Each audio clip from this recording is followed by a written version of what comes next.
Sutra Teratai yang menakjubkan, bab 19, Jasa Kebajikan dari Guru Dharma, Sinfasyang, Sutra Teratai, episode 1694. Ajaran sementara dan ajaran sejati adalah sama esensi. Bunga dan buah tumbuh bersamaan.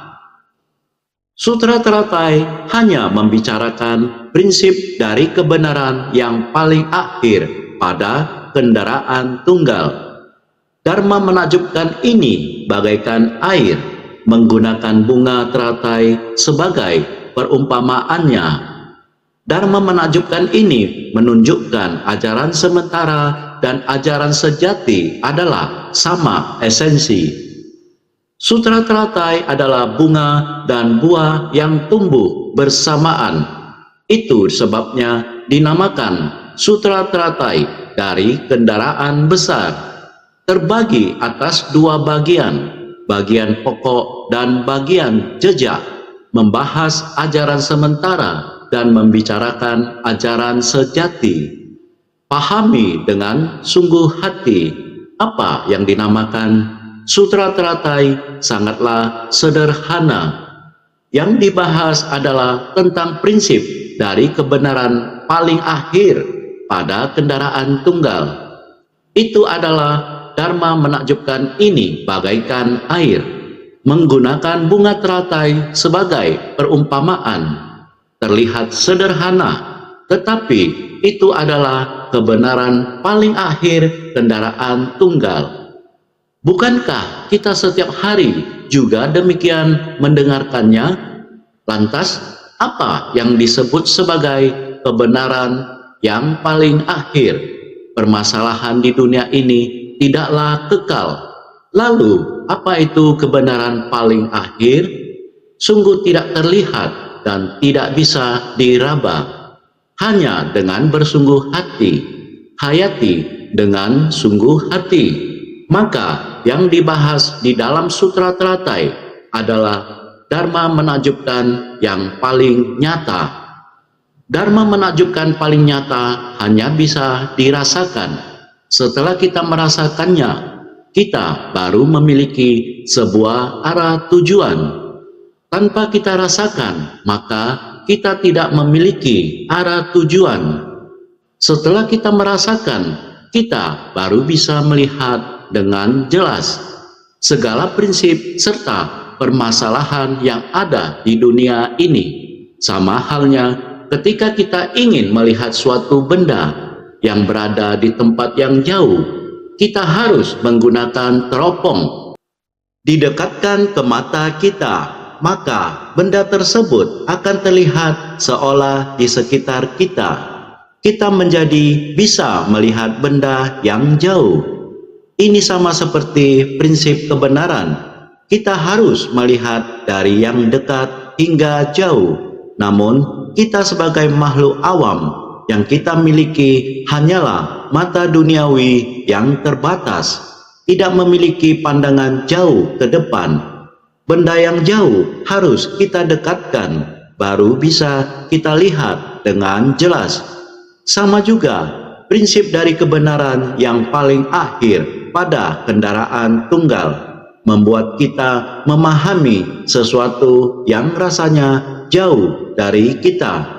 Seperti apa yang kita rasakan saat ini, apa yang kita pikirkan sekarang ini. Kita memikirkan banyak hal untuk masa depan. Bagaimana pandangan kita tentang masa depan dan perencanaan untuk saat ini adalah perencanaan untuk masa depan yang jauh. Maka dari pemikiran kita dan persepsi kita harus ditaruh untuk jauh ke depan sana. Sama seperti teropong. Untuk yang jauh sudah kita fokuskan dengan jelas supaya terlihat menjadi dekat dan semuanya menjadi jelas. Harus merencanakan pemikiran untuk masa depan. Ini adalah memantau masa depan dan masa kini sekaligus. Prinsip kebenaran ini memberitahu kita bahwa hal yang kelihatan jauh adalah sama dengan hal yang kelihatan dekat. Pandangan, pemahaman, dan pemikiran kita memahami prinsip kebenaran secara menyeluruh. Meski satu hal saja itu sudah tidak sederhana. Jika tidak memahami prinsip kebenaran secara menyeluruh, dengan sendirinya kita merasa kita tidak bisa melihat dan menyentuhnya. Jika kita dapat memahami prinsip secara menyeluruh, dengan sendirinya kita merasa kita tidak bisa melihat dan menyentuhnya. Jika kita dapat memahami prinsip secara menyeluruh, dengan sendirinya hal yang sangat jauh akan terlihat seperti diletakkan di hadapan kita. Seperti kita ingin membuat rencana harus berdasarkan dengan zaman sekarang. Ini prinsip yang sama. Jika kita jelas di masa lalu, maka di masa depan pasti tidak kebingungan. Ini adalah prinsip kebenaran. Sifat sejati, ajaran sejati. Ajaran sejati dari kendaraan tunggal adalah untuk membantu kita memahami jalan pencerahan yang besar dan lurus. Jalan ini sedemikian di masa lampau juga akan sama di masa depan. Kebenaran sejati juga adalah demikian, membuat kita menjadi sangat jelas. Maka Dharma menakjubkan ini bagaikan air. Dharma bagaikan air. Air mampu membersihkan segala kotoran, kerisauan, dan kegelapan batin kita berlapis-lapis hanya dengan Dharma. Air Dharma mampu membersihkannya selapis demi selapis. Terhadap Dharma yang tidak kita ketahui, begitu kita menghapus sebagian dari kegelapan batin, maka akan menambah sebagian pemahaman dari Dharma. Jika kita tidak menghapus kegelapan batin, maka kita tidak dapat mendekati prinsip kebenaran. Air dapat membersihkan kegelapan batin kita, seperti halnya bunga teratai. Bunga teratai tidak akan mekar bila berada di gurun pasir, tidak dapat hidup. Hanya dengan adanya pasir, tanah, dan air, kita baru dapat menanam bunga teratai. Tetapi pasir, tanah, dan air juga sama. Benda-benda yang kotor juga berada di dalam kolam. Bunga teratai berada di kolam yang kotor. Ia semakin dapat menyerap nutrisi. Ini seperti kita juga harus terjun ke tengah orang banyak dan pandangan orang banyak. Masing-masing orang memiliki pandangan yang rumit. Pandangan yang begitu rumit, mereka membangun tabiat yang menyimpang, sehingga karma kerisauan sangat parah dan kekeruhan yang parah. Bodhisattva terjun ke tengah orang banyak adalah untuk menyelamatkan para makhluk yang memiliki pandangan yang menyimpang, sehingga menciptakan banyak kerisauan. Tindakan yang menyimpang menciptakan kekuatan karma kita. Ini sama seperti bunga teratai dan air. Di tengah kekeruhan yang parah ini, bunga teratai mekar, sehingga bunga teratai memperindah kolam ini dan lingkungan sekitarnya. Bagaimana dengan kolam bunga teratai? Kolam bunga teratai diperindah oleh bunga-bunga ini. Kolam bunga teratai memberikan nutrisi bagi mereka. Jadi, bodhisattva harus terjun ke tengah orang banyak untuk melatih diri mereka. Terkadang kita terjun di tengah orang banyak, kita menghadapi tantangan. Kita harus bersyukur karena adanya tantangan ini membuat saya tekun dan giat bersemangat dan memfokuskan perhatian kita. Ketika kita berada di antara pandangan yang berbeda, kita tetap di arah yang tepat dan tidak menyimpang. Juga bisa mempengaruhi orang-orang dan membimbing orang-orang serta mengoreksi arah mereka. Demikianlah bodhisattva di tengah orang banyak untuk menyelamatkan semua makhluk di dunia. Oleh karena itu dikatakan bunga teratai mekar karena lumpur dan berkembang.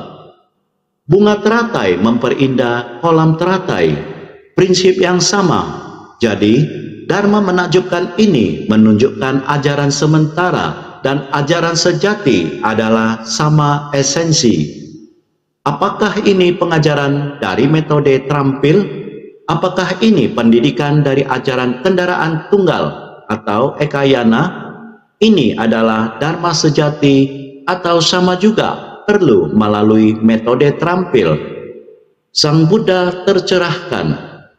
Sekiranya tidak melewati lebih dari 40 tahun yang lalu dalam memberi pengajaran sesuai kapasitas, mana mungkin bisa pada persamuhan sutra teratai akar kapasitas telah matang untuk membabarkan ajaran kendaraan tunggal?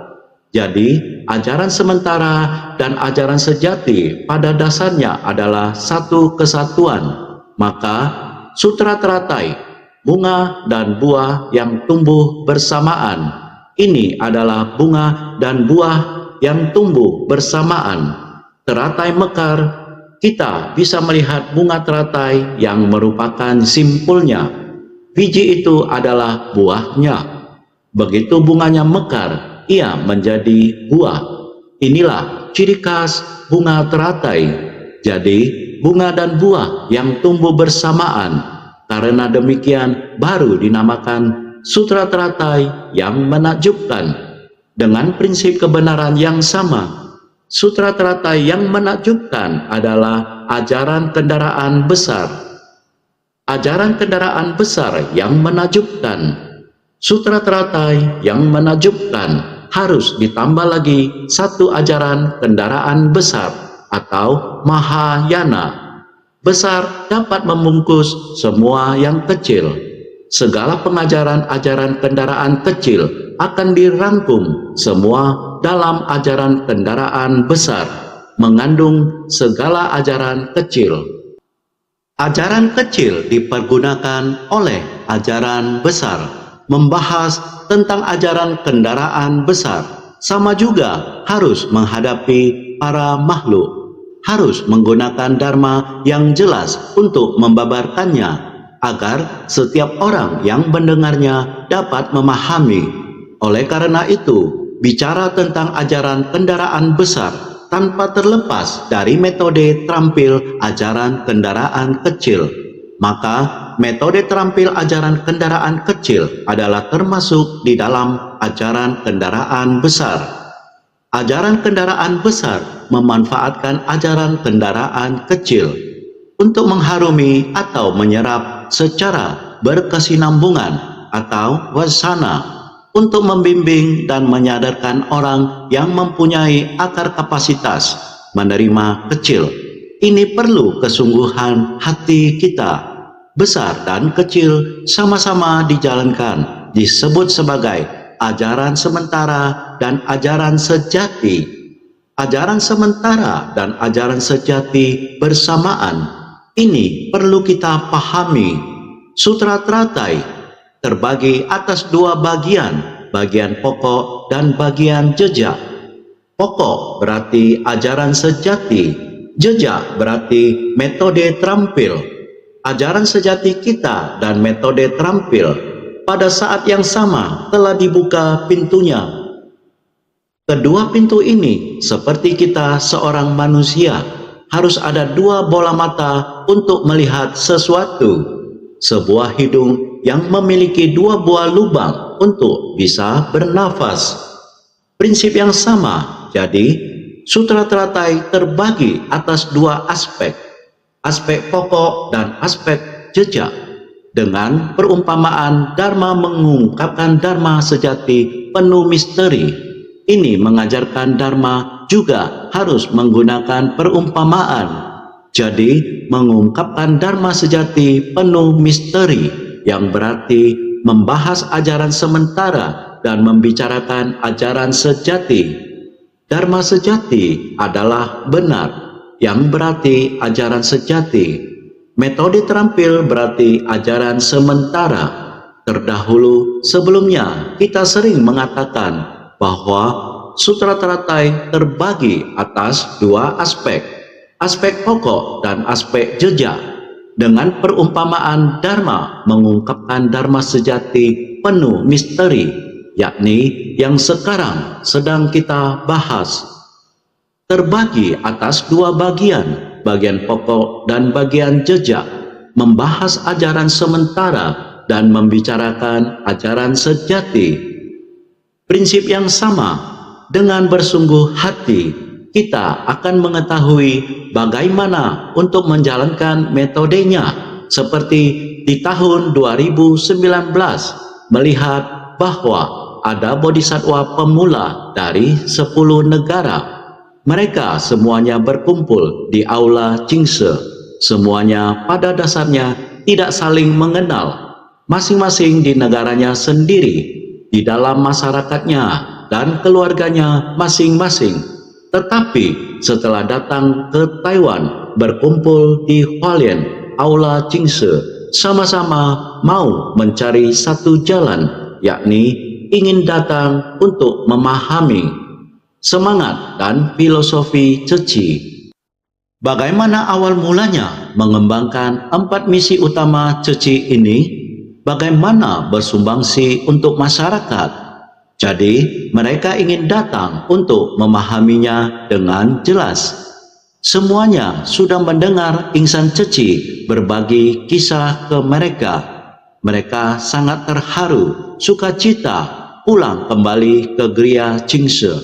Semuanya berkumpul membicarakan kesan batin. Setiap kesan batin, saya juga sangat terharu. Di antaranya ada yang pulang dari Xiamen. Sepasang suami istri, Tuan Chang sangat bersukacita memberitahukan kepada guru. Berbagi kisah kondisi Xiamen saat ini, ada satu rombongan besar bodhisattva melihat semangat Ceci. Dulu di Xiamen, kita sering berkumpul. Satu bagian jalinan jodoh ini berkumpul. Saat ini berubah. Di saat ini ada sepasang bodhisattva bertekad menyediakan satu lingkungan yang besar. Lingkungan ini mau diubah menjadi ladang pelatihan. Ladang pelatihan ini direnovasi dari awal. Dikatakan renovasi dari awal, tetapi juga sama dengan yang lalu. Setiap bagian, setiap barang bersungguh hati menghargai berkah. Pelan-pelan dibongkar. Setelah dibongkar, pelan-pelan bungkus, disimpan kembali. Saat ini, proyek sudah selesai. Barang ini dipindahkan kembali ke sebelah ini, direnovasi dari awal. Barang lama baru dipakai. Namun sejumlah barang ini memerlukan orang untuk memindahkan. Ada yang sangat besar dan berat, seperti rak besi yang perlu dipindahkan, material kayu yang perlu dipindahkan. Banyak bodhisattva, ada juga komisaris kehormatan. Juga ada sekelompok bodhisattva yang mempunyai niat baik dari dalam hati. Ada dua kelompok, yaitu pria dan wanita, menyukai tempat pelatihan kita, mampu dapat mengganti satu lingkungan yang sangat baik, juga membuat kita merasa sangat tenang. Selamanya dapat melatih diri bersama dalam kelompok, maka semua orang berbahagia, memikulnya dengan tenaga. Ini merupakan tempat yang sangat menyenangkan. Juga dengan begini, setiap jenis barang dipindahkan dari bawah ke atas di tempat yang tidak ada lift. Sangat banyak orang yang memanggul dan memindahkan, melihat dari rumah mereka yang kosong, kemudian pelan-pelan direnovasi dan didekorasi. Sudah melihat prosesnya, juga direkam. Di dalam rekaman yang seperti ini, terlihat hanya beberapa menit dapat melihat secara jelas tempat pelatihan diri. Sangat luas dan direnovasi dengan sangat kokoh dan berkarisma. Selain menggunakan barang lama, terdapat papan yang harus ditambal terkait dengan jalan. Semua orang berkata, biarkan saya membangkitkan niat. Semua orang terus menanti, ini adalah rumah kita. Sehingga setiap orang memiliki tanggung jawab. Dengan penuh semangat, mereka datang untuk melindungi Bodhimanda ini. Semua orang menganggapnya sebagai rumah sendiri. Adalah tempat yang bisa meraih jalan Bodhisattva. Dengan batin yang tenang, semangat yang demikian, ketika mendengarnya, saya sangat bersuka cita. Kemudian mereka berikrar, membangkitkan ikrar kepada saya agar batin saya tenang. Silsilah Dharma Jingse, Mahjab Ceci, dimanapun rumah ini berada, mereka akan menjaga dan melindunginya dengan baik. Kemudian mendengar proses, terdapat waktu yang sangat sibuk. Mereka tidak dapat membantu, tetapi berpikir, mengapa harus demikian lelahnya? Bukankah saya seharusnya istirahat sejenak? Dia membicarakan mimpinya. Dia bermimpi kondisi tersebut, yakni dia mendengar suara saya, melihat 3 aksara, yakin, ikrar, praktik. Dia berkata, ketiga huruf tersebut demikian terus-menerus muncul dengan jelas. Ketiga aksara tersebut terus muncul keluar sehingga dia merasa takjub. Saya berada di sana.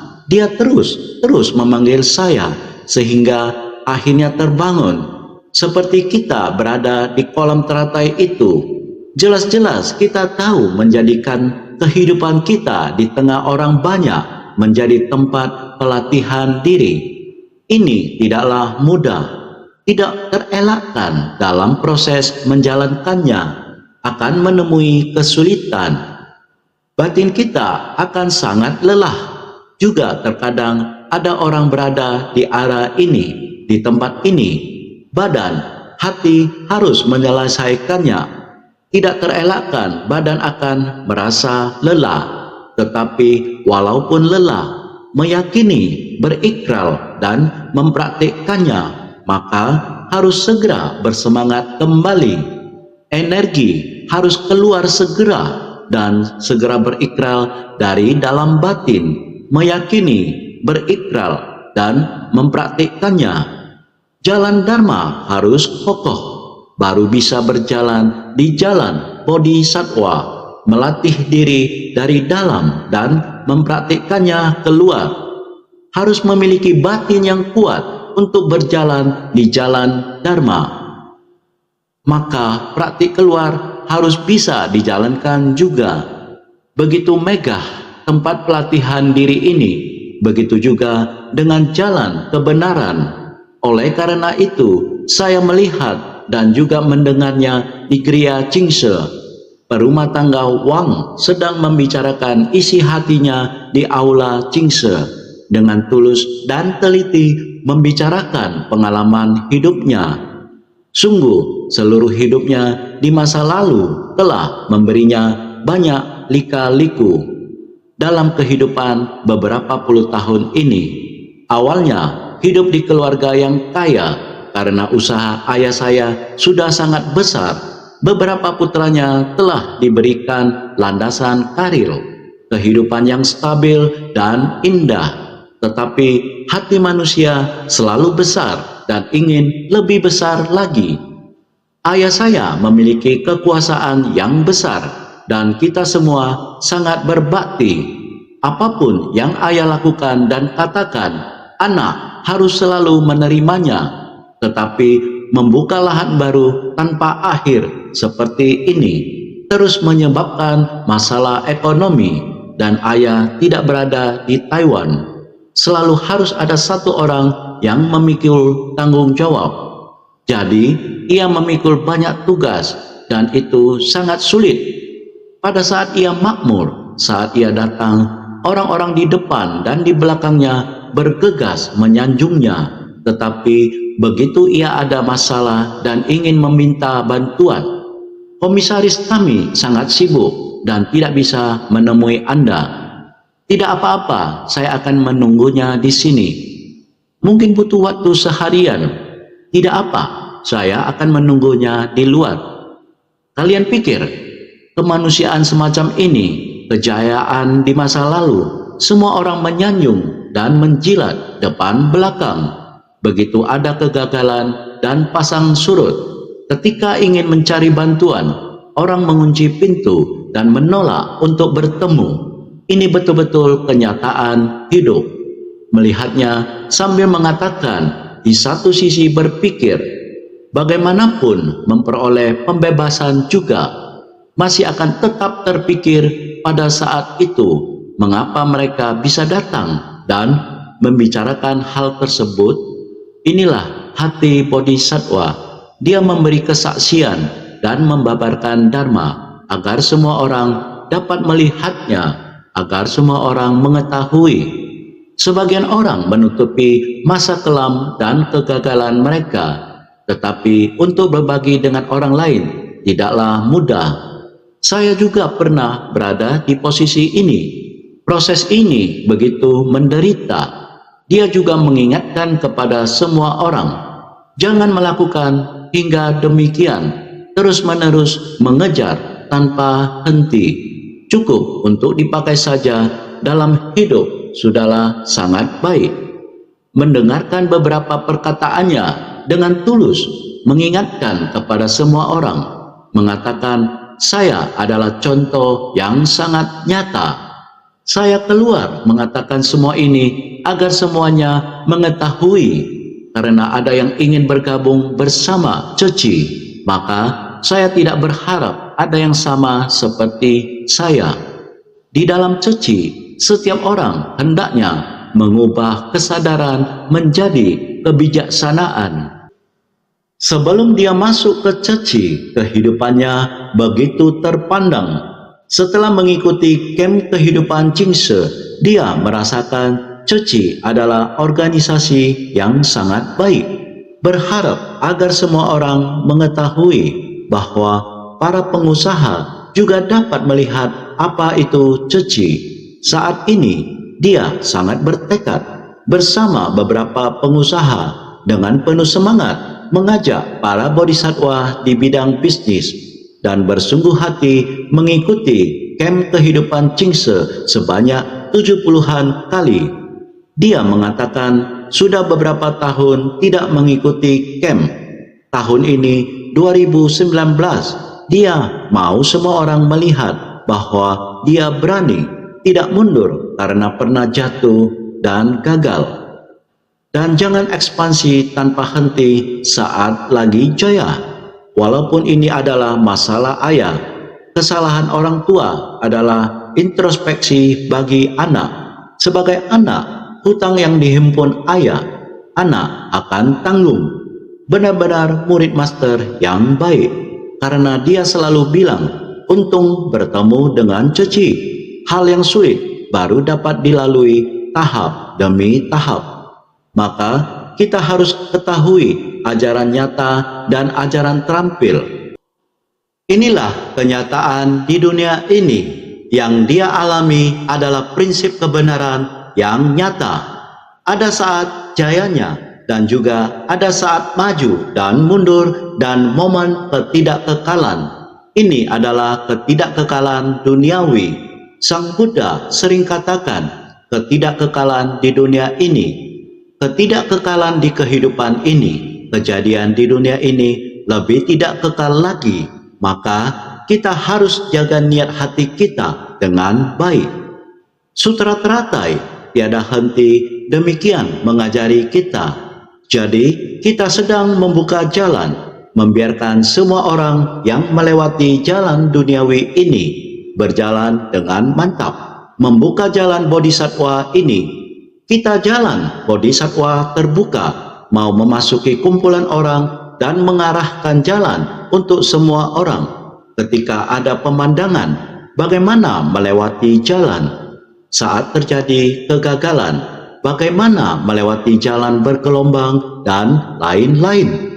Bodhisattva mengajarkan Dharma, Dharma yang benar, melewati tubuhnya, menunjukkannya ke semua orang. inilah Dharma yang benar. Dia membicarakan tentang apa yang terjadi padanya, membicarakan tentang Dharma yang dia rasakan. Ini adalah kehidupan yang nyata, tidak munafik. Jadi, aku sangat mengaguminya. Aku juga sangat menghargai murid ini. Benar-benar bodhisattva yang bertanggung jawab. Sangat punya rasa terima kasih. Jadi tahu untuk menikmati dunia harus bagaimana menikmatinya. Belakangan ini terus-menerus berbicara tentang kenikmatan duniawi. Naskah sutra sebelumnya mengatakan, pakaian yang dikenakan oleh para bidadari, aroma bunga bagus yang memperagung mereka ketika mereka berkeliling dan bermain-main dengan mencium aroma dapat mengetahui semuanya. Begitulah seterusnya ke arah atas hingga mencapai alam surga Brahma. Para makhluk yang memasuki samadhi dan keluar dari samadhi dengan mencium aroma dapat mengetahui semuanya. Sutra Teratai bab 19, jasa kebajikan dari Guru Dharma. Ini telah kita bahas sebelumnya. Selanjutnya mengatakan, alam surga Abhaswara dan alam surga Subhakrishna hingga mencapai alam surga Akanista, dari baru lahir hingga jatuh ke bawah. Dengan mencium aroma dapat mengetahui semuanya. Kelompok biksu dan lainnya senantiasa giat di dalam Dharma, baik duduk atau meditasi berjalan, membaca atau melafalkan kitab sutra. Sutra Teratai bab 19, jasa kebajikan dari Guru Dharma. Dari naskah sutra ini kurang lebih kita dapat memahami bahwa alam surga Abhaswara dan alam surga Subhakrishna ini mengacu pada teks panjang prosa sebelumnya yang sudah dijelaskan. Alam surga adalah alam surga dhyana kedua. Di tingkat alam surga dhyana kedua, kita sudah berada di sana. Setiap orang memantulkan sinar cahaya yang mereka katakan adalah mereka menggunakan sinar cahaya ini untuk berkomunikasi, tidak memerlukan suara yang keluar dari mulut untuk berkomunikasi. Seperti sekarang saya berbicara di sini, harus menggunakan energi yang besar untuk berbicara. Suara baru dapat keluar. Saat suara yang keluar sangat keras, akan menimbulkan kebisingan. Namun, orang yang berada di alam surga dhyana kedua menggunakan sinar cahaya untuk berkomunikasi. Alam surga Subhakrishna adalah alam dhyana ketiga. Alam surga dhyana ketiga disebut alam surga Subhakrishna. Orang yang berada di sana dapat bergerak dengan leluasa, tidak perlu bersuara. Mereka berkomunikasi dengan pemikiran batiniah, melampaui alam dhyana keempat, kediaman dari angkasa tanpa batas, dan kediaman dari kesadaran tanpa batas. Di dhyana keempat dan di kediaman dari angkasa, ini bukan lagi kondisi kita saat ini yang kita pahami sekarang.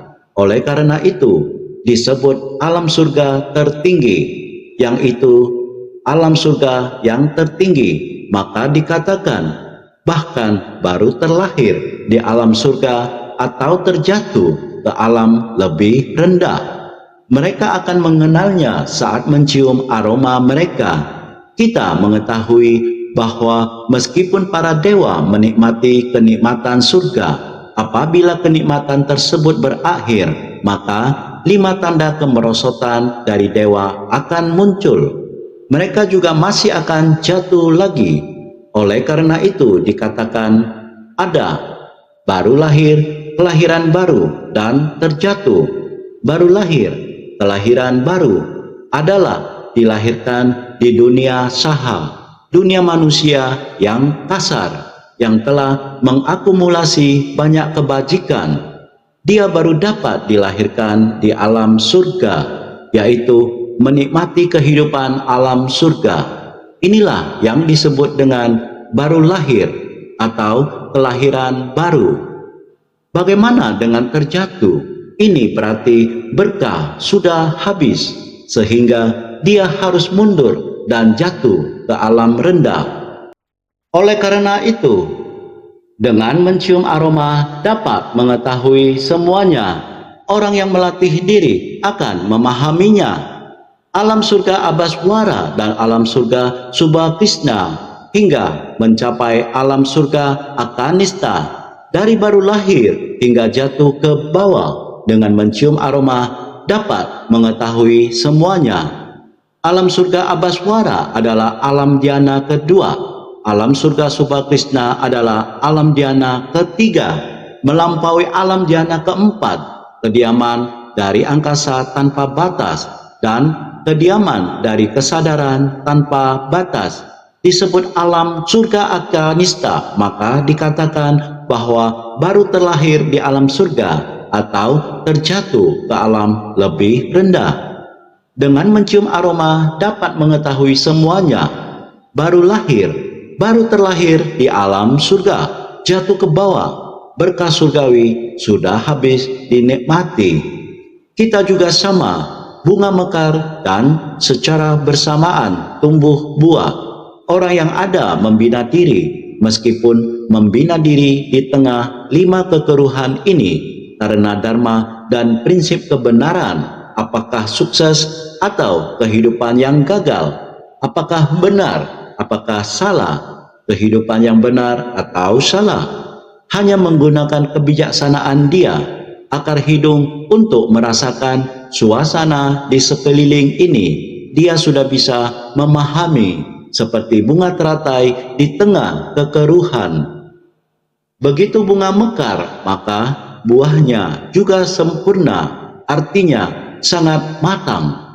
Jadi tidak peduli kondisi seperti apapun, praktisi itu adalah sekuntum bunga teratai ini.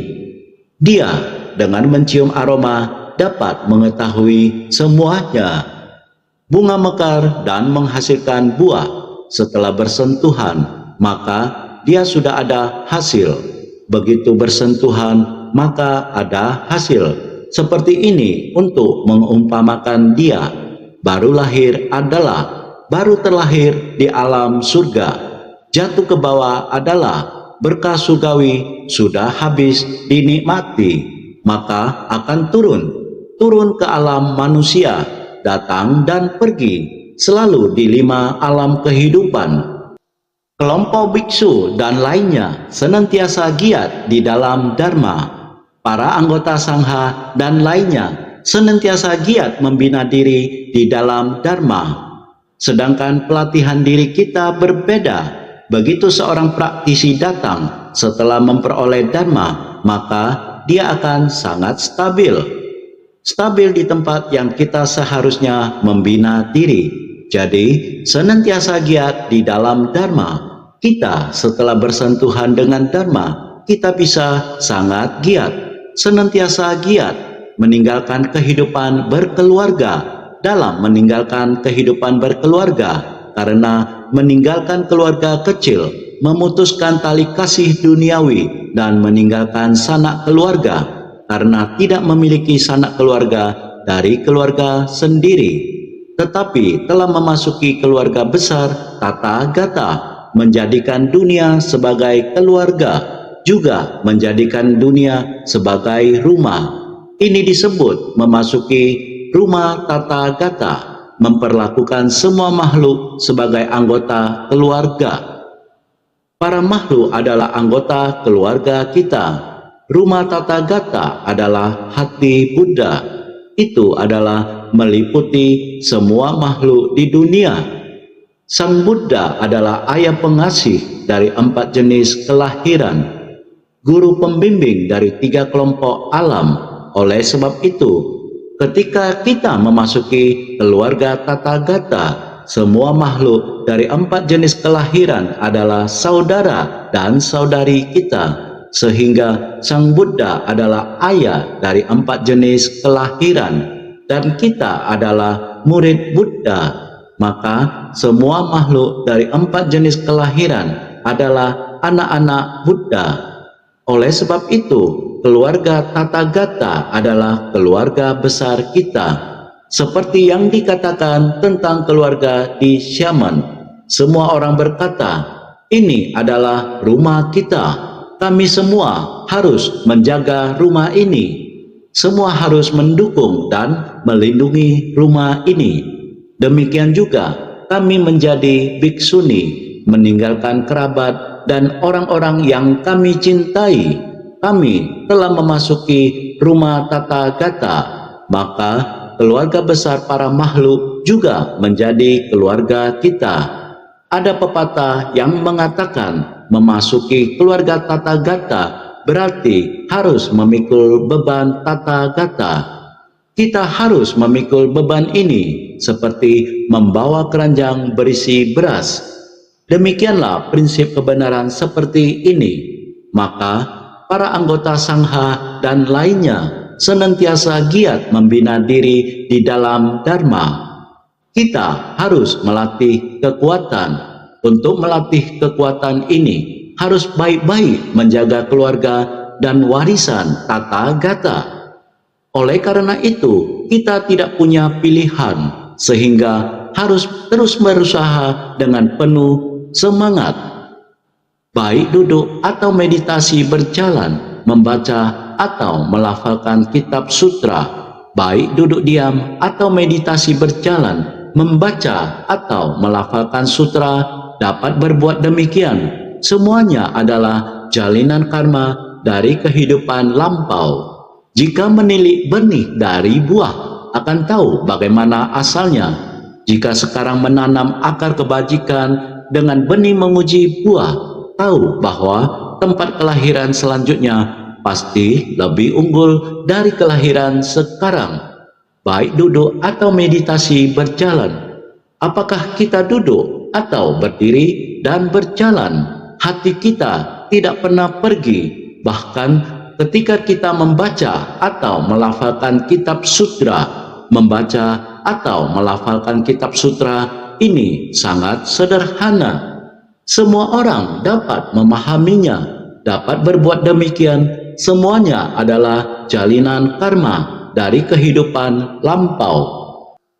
Kita dapat berada di satu tempat pelatihan yang sama dan berlatih dengan baik. Jika bukan karena jalinan jodoh kita di masa lampau, kita tidak akan dapat berada di tempat pelatihan yang sama dan mengikuti dharma yang sama untuk berlatih. Setelah memasuki rumah Tathagata, kita bertanggung jawab atas pekerjaan rumah tangga Tathagata. Masuk ke tengah masyarakat dan membimbing para makhluk memiliki dharma yang sama. Selanjutnya, jika menilik benih dari buah, akan tahu dari mana asalnya. Menggunakan sebab ini, buahnya seperti ini. Ketika kita melihat biji teratai, kita tahu itu adalah bunga teratai. Sebab dan akibat adalah siklus. Dengan melihat benih kita tahu itu akan menjadi bunga teratai. Ketika bunga teratai mekar, ia kembali menghasilkan biji yang disebut. Jika menilik benih dari buah, akan tahu dari mana asalnya. Kita tahu dari mana ia berasal, dari kolam teratai. Bunga yang mekar dari lumpur kotor. Dan kita tahu asal-usulnya. Sama halnya Anda hidup dalam kondisi lingkungan yang menyenangkan, dapat diketahui bahwa Anda ada menciptakan berkah pada kehidupan lampau.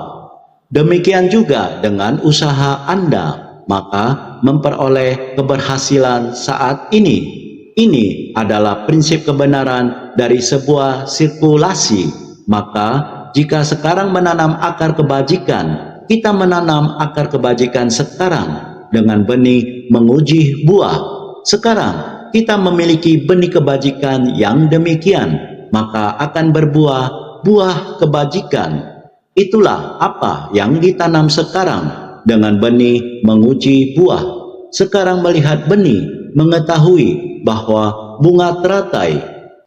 Tahu bahwa tempat kelahiran selanjutnya pasti lebih unggul dari kelahiran sekarang. Jika pada kehidupan sekarang ini Anda menanam benih kebajikan, tekun bersemangat maju dan berusaha keras, sudah dapat diketahui bahwa kehidupan Anda di masa depan seperti apa. Anda tekun bersemangat dalam mempelajari Dharma, akan memahami bahwa tidak peduli bagaimanapun kelak Anda tidak akan meninggalkan Dharma ini. Membawa benih yang padat berisi Dharma terlahir di kehidupan berikutnya. Pengetahuan dan pengalaman banyak terkumpul di dunia, dan pengetahuan serta pengalaman ini dapat berubah menjadi kebijaksanaan. Dari kehidupan ke kehidupan akan menggunakan kebijaksanaan ini untuk melakukan penilaian. Ini dapat dipahami bahwa jika kita serius mempelajari Dharma pada kehidupan ini, kita tekun bersemangat terhadap Dharma, terhadap dunia, dan orang banyak kita bersumbangsi. Hal-hal ini sudah kita pahami dengan jelas, maka akan dapat memahami kehidupan mendatang dari orang ini. Ada yang mengatakan, sanak keluarga saya ada yang meninggal. Sefu mengatakan, tenangkan diri, mereka telah datang lagi. Mereka berada pada keluarga yang bagaimana karena kehidupan masa lampaunya. Demikian benihnya akar kebajikan. Dia ada menanam akar kebajikan demikian. Telah ada jodoh baik demikian, ke tempat keluarga demikian. Dengan demikian, di kemudian hari benihnya masih ada, mengubah kesadaran menjadi kebijaksanaan di dunia. Tidak ada meninggalkan jalan kebenaran. Bila kita ada menggunakan batin demikian, melihat dunia, bertemu prinsip kebenaran, ini tidak ada kesulitan lagi, sehingga Sutra Teratai adalah membicarakan kebenaran sejati, membicarakan prinsip kebenaran yang sejati. Tetapi kehidupan manusia harus menggunakan metode terampil untuk menuntunnya. Memanggilmu untuk datang, segera berbuat kebajikan. Bertemu masalah, batin kita harus tenang. Bagaimana berpengertian, ini yang diajarkan dalam Sutra Teratai, sehingga kita harus senantiasa bersungguh hati.